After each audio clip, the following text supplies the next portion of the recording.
Hello दोस्तों, एससीटी classes में आप लोगों का स्वागत है। और आज का जो हमारा टॉपिक है करेंसी। आज हम लोग मुद्रा के बारे में पढ़ेंगे, जो इकोनॉमिक्स का एक बहुत इंपॉर्टेंट टॉपिक है। तो दोस्तों वीडियो को शुरुआत से लेकर के अंत तक देखिएगा। और चैनल में यदि नए हैं तो चैनल को जरूर सब्सक्राइब कर लीजिए और बेल आइकन दबाना नहीं भूलिएगा, ताकि हमारा वीडियो सबसे पहले आपके पास तक पहुंच जाए। तो दोस्तों शुरुआत करते हैं। दोस्तों इससे पहले हम 5 वीडियो इकोनॉमिक्स का दे चुके हैं। यदि आप लोग नहीं देखे हैं तो प्लेलिस्ट में जाकर के देख लीजिएगा। शुरुआत करते हैं करेंसी। बहुत इंपॉर्टेंट टॉपिक है, ध्यान से सुनिएगा, सारा आप लोगों को याद रहेगा। तो दोस्तों सबसे पहले तो आपको याद रखना है कि करेंसी जो है मुद्रा, ये होता क्या है। ध्यान से सुनिएगा। तो याद रखना, मुद्रा जो हम आपको बता रहे हैं ना, मुद्रा ये विनिमय का माध्यम होता है। जैसे खरीद बिक्री करने के लिए हम लोग किसका इस्तेमाल करते हैं, तो मुद्रा का इस्तेमाल करते हैं। ये क्या है, जो विनिमय का माध्यम है किसी वस्तु को खरीदने के लिए या बेचने के लिए, ये क्या है, माध्यम है। तो याद रखना है दोस्तों कि जो मुद्रा हम आपको बता रहे हैं, मुद्रा ये सरकार द्वारा मान्यता प्राप्त होता है। मुद्रा मतलब मुद्रा का जो मूल्य होता है ये कौन निर्धारित करती है, तो सरकार निर्धारित करती है। ये आप लोगों को याद रखना। एक्चुअली सरकार द्वारा मान्यता प्राप्त जो मुद्रा है ना, वही वास्तविक मुद्रा है। जैसे एक 500 रुपए का यदि नोट होता है, अब उसमें यदि सरकार मान्यता नहीं दे तो सिर्फ कागज का एक टुकड़ा रह जाएगा ना, उसका कोई वैल्यू रहेगा क्या। तो आपको याद रखना है कि मुद्रा जो होता है इसको मान्यता कौन देती है, तो सरकार देती है। कौन देती है, सरकार। इसका मूल्य कौन निर्धारित करती है, तो सरकार निर्धारित करती है। तो आपको यह समझ में आ रहा है कि मुद्रा जो होता है इसके द्वारा वस्तु का विनिमय होता है। क्या होता है, विनिमय। हम लोग खरीद बिक्री जो करते हैं ये करेंसी के माध्यम से, मुद्रा के माध्यम से करते हैं। तो ये आप लोगों को समझ में आ गया। अब एक चीज और थोड़ा सा समझ लीजिए कि पहले जो है मुद्रा के जब प्रचलन नहीं था तो कैसे होता था। तो दोस्तों आप लोगों को याद रखना कि जब मुद्रा का प्रचलन नहीं था तो वस्तु विनिमय होता था। वस्तु, अब होता क्या था कि जैसे वस्तु विनिमय कैसे होता था कि आप किसी को 1 किलो चीनी दे दीजिए, बदले में आपको 1 किलो दाल दे देगा। बात समझ में आ रहा है क्या बोल रहे हैं। आप याद रखिए, किसी को 1 किलो आलू दे दीजिए, बदले में आपको प्याज दे देगा। अब कभी कभी ऐसा होता है कि यदि मान लीजिए आप किसी को कोई सामान दे रही हो और बदले में वो जो आपको दे रहा है उसका आपको जरूरत नहीं है, तो काफी समस्या है कि नहीं है। तो याद रखिएगा, जो वस्तु विनिमय था ना, वस्तु विनिमय, ध्यान से सुनिएगा दोस्तों। तो वस्तु विनिमय जो है उसमें काफी परेशानियां थी। तो वस्तु विनिमय जो परेशानियां आती थी उसको कम करने के लिए ही तो मुद्रा लाया गया। समझ में आ रहा है। वस्तु विनिमय जो होता था उसको कम करने के लिए ही क्या लाया गया, तो मुद्रा व्यवस्था लाया गया। कोई दिक्कत नहीं है। अब जो देश का जो इकोनॉमी है ना, ये याद रखिएगा, ये जो आपको बता रहे हैं, जो अर्थव्यवस्था जो होता है ना, ये भी डिपेंड करता है। जैसे क्या होता था कि जब वस्तु विनिमय होता था तो अर्थव्यवस्था धीमा होता था, काफी धीमा। तो हम ऐसा बोल सकते हैं कि अर्थव्यवस्था जो है उसको तेज करने के लिए मुद्रा व्यवस्था को लाया गया, क्योंकि जब वस्तु विनिमय था तो अर्थव्यवस्था काफी धीमा था। तो ये आपको समझ में आ रहा। मुद्रा क्या है, तो मुद्रा याद रखिएगा विनिमय का माध्यम है। हम खरीद बिक्री करते हैं तो मुद्रा हमारा, अभी वर्तमान में हम लोग मुद्रा का इस्तेमाल करते हैं। इससे पहले क्या होता था, तो वस्तु विनिमय होता था, तो वस्तु लेन देन किया जाता, तो उसमें काफी परेशानियां होती थी। तो उस परेशानियों को कम करने के लिए क्या लाया गया, मुद्रा लाया गया। क्या लाया गया, मुद्रा। तो यहां से हम लोग थोड़ा सा समझ लेते हैं। अब दोस्तों यदि आप लोगों को क्वेश्चन पूछा जाता है कि जो मुद्रा हम आपको बता रहे हैं, मुद्रा ये भारत में जो मुद्रा आया तो कैसे आया, भारत में कौन लाया, ऐसा भी हम लोगों को क्वेश्चन कई बार पूछा गया है। तो इसको हम लोग थोड़ा सा समझ लेते हैं कि भारत में मुद्रा का जो प्रचलन है, आप लोग उत्तर वैदिक काल का नाम सुने होंगे, जो कि आपका 1000 से लेकर के 600 ईसा पूर्व तक चलता है। तो दोस्तों उत्तर वैदिक काल जो हम आपको बता रहे हैं ना, 1000 से लेकर के 600 ईसा पूर्व उत्तर वैदिक काल, तो यहाँ पर आप लोगों को थोड़ा सा समझ लेना है। यदि नहीं समझ पाइएगा तो वीडियो को रिपीट करके जरूर देख लीजिएगा, समझ में आएगा। तो दोस्तों याद रखना है कि उत्तर वैदिक काल, तो उत्तर वैदिक काल हमारा 1000 से लेकर के 600 ईसा पूर्व तक चलता है। तो उत्तर वैदिक काल के अंतिम दिनों में, मतलब 6ठी शताब्दी ईसा पूर्व के आसपास हमारा मुद्रा आया था। तो भारत में यदि क्वेश्चन पूछा जाता है कि सबसे पहले जैसे मुद्रा का जब बात आता तो धातुओं से मुद्रा बनता था, तो धातु बोले तो सोना, चांदी, तांबा, ये सब का मुद्रा होता था।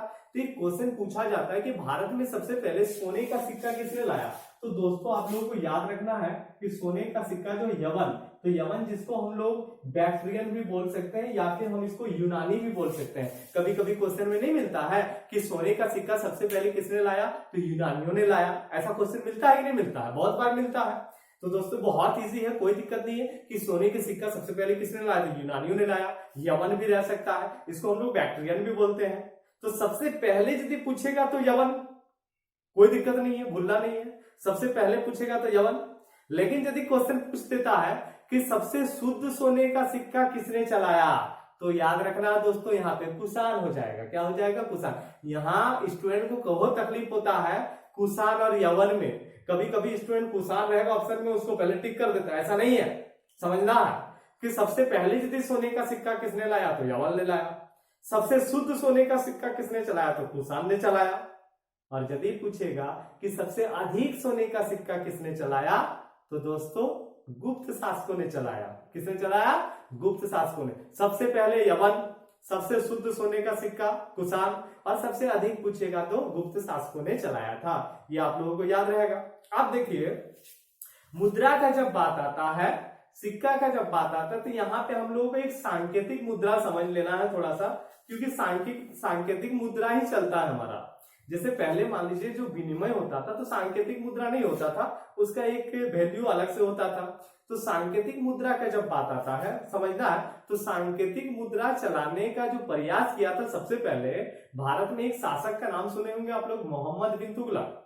तो इसने सांकेतिक मुद्रा प्रचलन कराया था, लेकिन ये सक्सेस नहीं हो पाया था, क्योंकि इसके समय में काफी जाली टकसाल बन गया था। टकसाल उसको कहा जाता है जहां सिक्का बनता है, तो जिसके चलते सक्सेस नहीं हुआ था, ये असफल हो गया था, अर्थव्यवस्था इसका खराब हो गया था।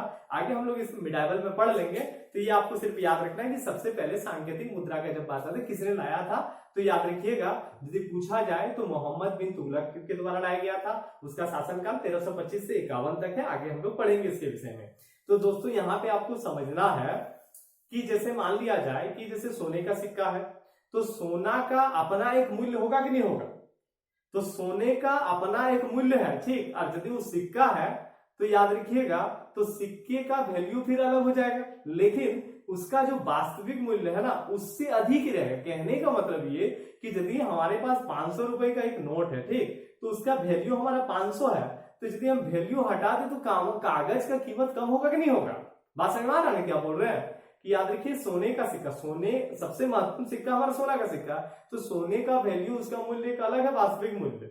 फिर याद रखिएगा उसको जो मान्यता दिया गया है मुद्रा का, सिक्का का, उसका वैल्यू अलग होगा और तो ज्यादा ही होगा।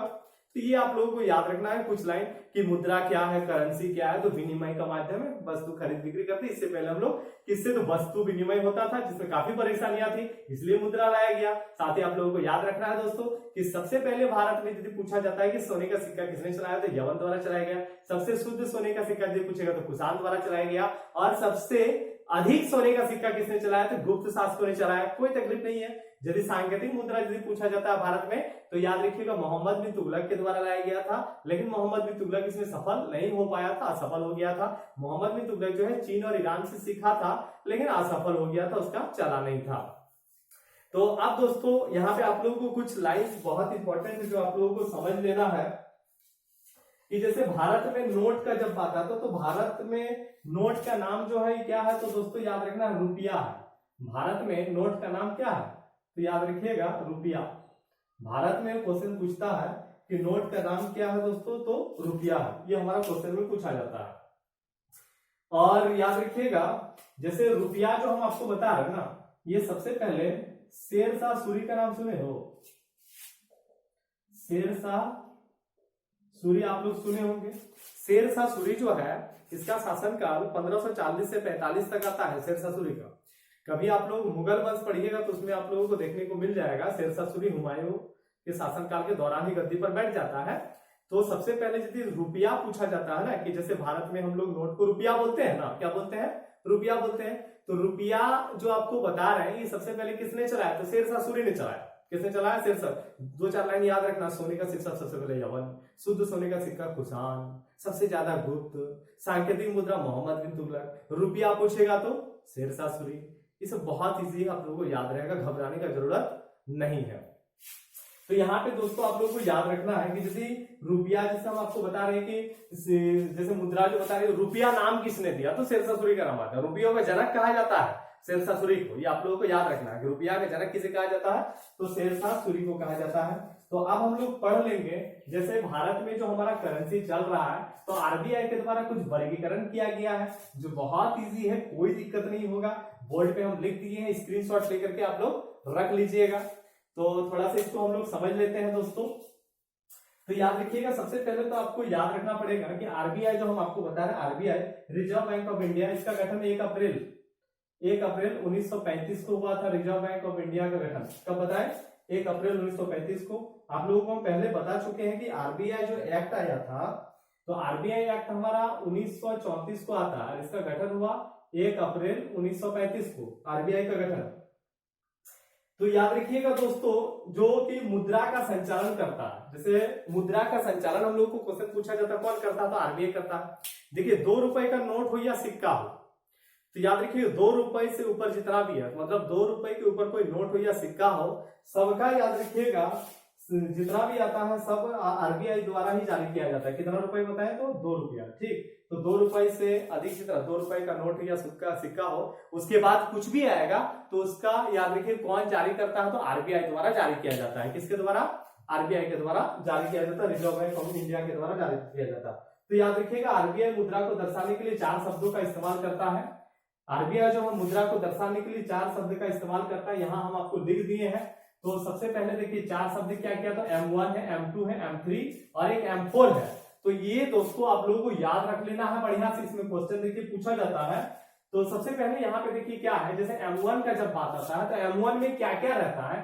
तो यहाँ दोस्तों देखिए, जनता के पास जितना नकदी है M1 में, ये कई बार क्वेश्चन पूछा जाता है, ज्यादा टफ नहीं है, सिर्फ आपको इसमें थोड़ा सा ध्यान देना, याद रखना कि M1 में तो जनता के पास जितना नकदी प्लस बैंकों में जितना जमा रहता, मतलब जनता के पास जितना नकदी रहता है वो इसमें आ जाता है। साथ ही याद रखिएगा, जैसे बैंकों के पास जितना सेविंग अकाउंट जो जमा रहता है, जिसको बैंकों की मांग जमा कहा जाता है, सेविंग अकाउंट बोल सकते हैं, और आरबीआई के पास जो अन्य जमाए रहता है, जितना भी जमाए रहता है आरबीआई के पास, वो सब किस में आता है? तो M1 में आता है। तो यहाँ कोई दिक्कत नहीं है। M1 जो हम आपको बताएं, जनता के पास जितना नकदी रहता है वो, प्लस हम आपको बताएं बैंकों की मांग जमा, जो बैंकों के पास जो जमा रहता है, और साथ ही आरबीआई के पास जो जमा रहता है वो किसमें आ जाता है? तो M1 में रखा गया है इसको। ठीक है, उसके बाद देखिए M2 हम आपको बता रहे हैं।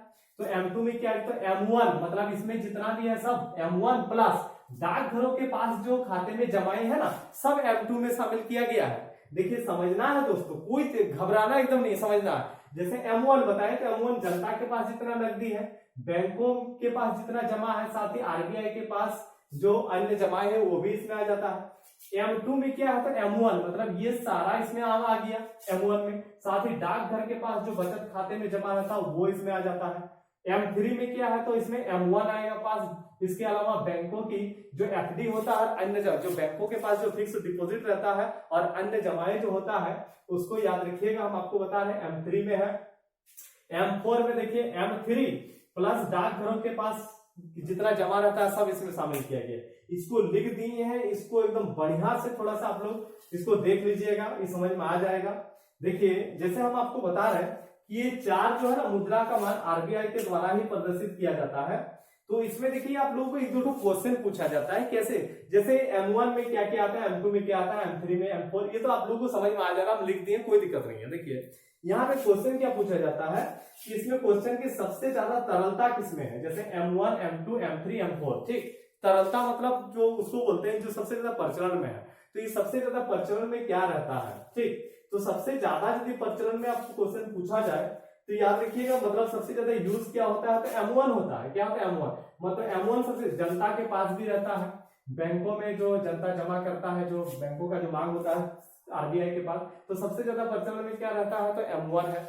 यदि दूसरा नंबर में पूछिएगा तो हमारा सीरियल ही जाता है, कि सबसे ज्यादा प्रचलन में M1, M2, M3, M4, तो सबसे ज्यादा प्रचलन में M1, फिर हमारा M2 आ जाएगा, मतलब M1 का सारा आ जाता है प्लस डाकघर के पास जो जमा रहता है, उसके बाद M3, फिर M4, ये हमारा सीरियली आ जाता है, ठीक। और उसके बाद और एक क्वेश्चन, सबसे ज्यादा मुद्रा का वैल्यू मान किसका है?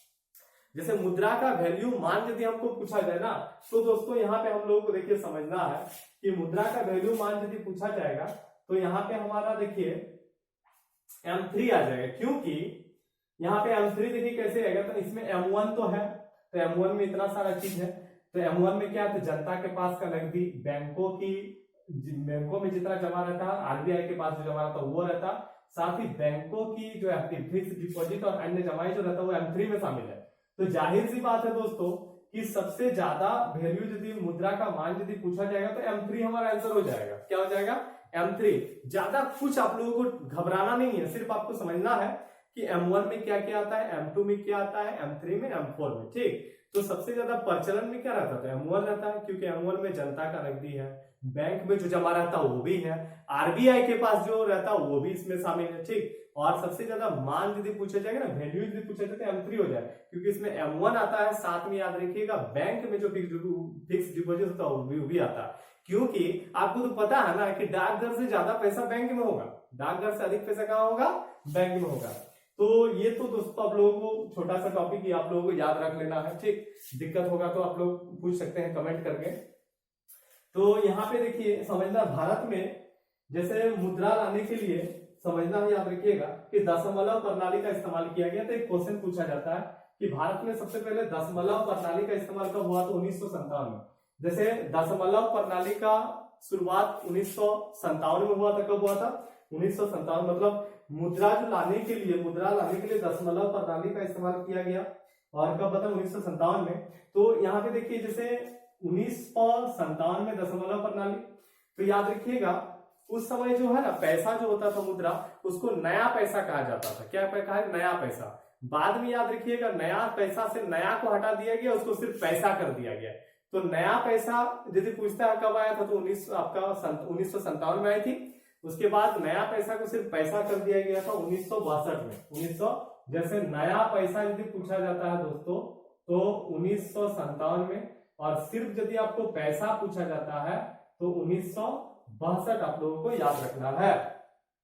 देखिए जैसे मुद्रा का जब पाता तो जितना जरूरत है उतना ही छापा जाता है, ऐसा नहीं कि ज्यादा छाप के हम रख दें। इसमें देखिए जैसे एक सिंबल हम लोग इस्तेमाल करते हैं ना रुपया के लिए, ये जो सिंबल हम लोग इस्तेमाल करते हैं दोस्तों, ये जो सिंबल हम लोग इस्तेमाल करते हैं ना, ये सिंबल जो है ये आपको याद रखना है, डी उदय कुमार के द्वारा दिया गया है। जो सिंबल अभी इस्तेमाल होता है हमारा वो किसके द्वारा दिया गया? तो डी उदय कुमार के द्वारा। साथ ही हम लोग और एक लाइन याद ये रखना है कि जो क्वेश्चन पूछता है ना कि पैसा कहाँ कहाँ छापा जाता है, कहाँ कहाँ है, तो हमको दो चीज याद रखनी है। मध्य प्रदेश का देवास जहां बैंक नोट प्रेस है, और याद रखिएगा एक मध्य प्रदेश याद रखना है, एक नासिक याद रखना है। मध्य प्रदेश का देवास याद रखना और एक नासिक आप लोगों को याद रखना है। तो यहाँ पे जो हम आपको बता रहे हैं वर्गीकरण, ये आप लोग थोड़ा सा देख लीजिएगा, बाकी आप लोगों को समझ में आ गया होगा। यदि नहीं समझे हैं दोस्त तो वीडियो को रिपीट करके देख लीजिएगा, आप लोगों को समझ में आ जाएगा। तो समझ यदि गया है तो एक बार वीडियो को लाइक जरूर कर दीजिएगा। आपका लाइक देख करके हमको बहुत अच्छा लगता है दोस्तों, इसलिए लाइक करना नहीं भूलिएगा। तो मिलते हैं दोस्तों नेक्स्ट वीडियो में। जय हिंद।